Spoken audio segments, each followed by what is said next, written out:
दोस्तों, नवरात्रि पर्व के मौके पर माँ दुर्गा का स्मरण काफी पुण्यदायी माना जाता है। ऐसे में दुर्गा सप्तशती का पाठ बेहद ही चमत्कारिक माना गया है, क्योंकि बिना दुर्गा सप्तशती के पाठ के माँ की उपासना अधूरी मानी जाती है। इसलिए अगर साधक अपनी किसी विशेष इच्छा की पूर्ति चाहता है तो इसका पाठ जरूर करना चाहिए। दुर्गा सप्तशती का पाठ एक ऐसा ही महा उपाय है जिसे करने पर साधक के घर की सारी नेगेटिव एनर्जी दूर हो जाती है और उसे सुख, सौभाग्य, धन धान्य की प्राप्ति होती है। लेकिन ये बहुत जरूरी है कि पाठ पूरी श्रद्धा और भक्ति के साथ किया जाए, क्योंकि भक्ति में ही अटूट शक्ति है। दोस्तों, दुर्गा सप्तशती के पाठ कैसे करना है और इसके क्या नियम है, ये जानना अत्यंत जरूरी है, क्योंकि बिना नियम के अगर आप दुर्गा सप्तशती के पाठ करते हैं तो आपको इसका कोई लाभ नहीं होगा और इस नवरात्रि आप माँ की असीम कृपा से वंचित रह जाएंगे। दोस्तों, दुर्गा सप्तशती के पाठ का पुण्य फल पाने के लिए साधक को स्नान ध्यान करने के बाद घर के ईशान कोण में लाल रंग के कपड़े और लाल रंग के आसन पर बैठ के सबसे पहले भगवान गणपति का ध्यान करना चाहिए, ताकि दुर्गा सप्तशती की साधना बगैर किसी बाधा के संपूर्ण हो। भगवान गणपति का ध्यान करने के बाद सामने चौकी पर लाल कपड़ा बिछाकर देवी दुर्गा की मूर्ति या फोटो स्थापित करें।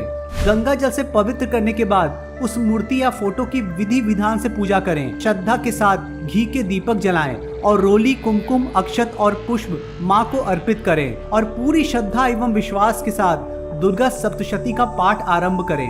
पाठ करने से पहले आपकी जो भी कामना है या संकट है वो माँ को बोल दें। हिंदू मान्यता के अनुसार दुर्गा सप्तशती का पाठ करने से पहले और बाद में नरवाण मंत्र ओम ऐम ह्रीम क्लीम चामुंडाय विच्चे का जप अवश्य करें। इसके पाठ की विधि मैंने पिछले वीडियो में बताई है, आप जरूर देखना उस वीडियो को। दुर्गा सप्तशती के मंत्रों का पाठ सही और स्पष्ट तरीके से करें। यदि आपको संस्कृत पढ़ने में परेशानी होती है तो आप उसका हिंदी अनुवाद पढ़कर पुण्यफल प्राप्त कर सकते हैं। यदि आप दुर्गा सप्तशती का एक साथ 13 अध्याय न पढ़ सकें तो उसका एक बार में एक पाठ करते हुए 9 दिनों में पूरा करने का प्रयास करें। ध्यान रहे कि दुर्गा सप्तशती को कभी भी हाथ में लेकर पाठ न करें, बल्कि उसे किसी चौकी या स्टैंड में लाल कपड़ा बिछाकर ही पढ़ें। दुर्गा सप्तशती का पाठ बिल्कुल शुद्ध मन से, शुद्ध भाव से, एकदम भाव विभोर होकर, जैसे माता आपके सामने साक्षात बैठी हैं। और ऐसा करते समय भूल कर भी अपने मन को इधर उधर की बातों में न भटकने दें। एक बात का ध्यान रखना चाहिए कि पाठ करते वक्त आपके हाथ एक बार भी पैरों से स्पर्श नहीं होने चाहिए।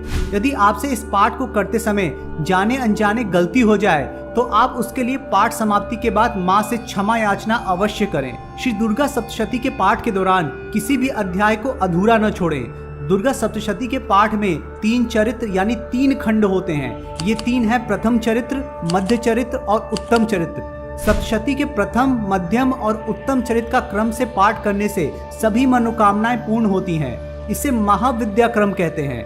दुर्गा सप्तशती के उत्तम, प्रथम और मध्य चरित्र के क्रमानुसार पाठ करने से शत्रु नाश और लक्ष्मी की प्राप्ति होती है। इसे महातंत्री क्रम कहते हैं। अगर संपूर्ण पाठ करने के लिए किसी दिन समय नहीं हो तो कुंजिका स्तोत्र का पाठ करके देवी से प्रार्थना करें कि वह आपकी पूजा स्वीकार करें। दोस्तों, आई होप आपको जानकारी पसंद आई होगी। प्रार्थना करूंगा कि इस नवरात्रि माँ आप पे विशेष कृपा बनाए रखें और आपके सारे संकट दूर करें। जय माँ दुर्गे।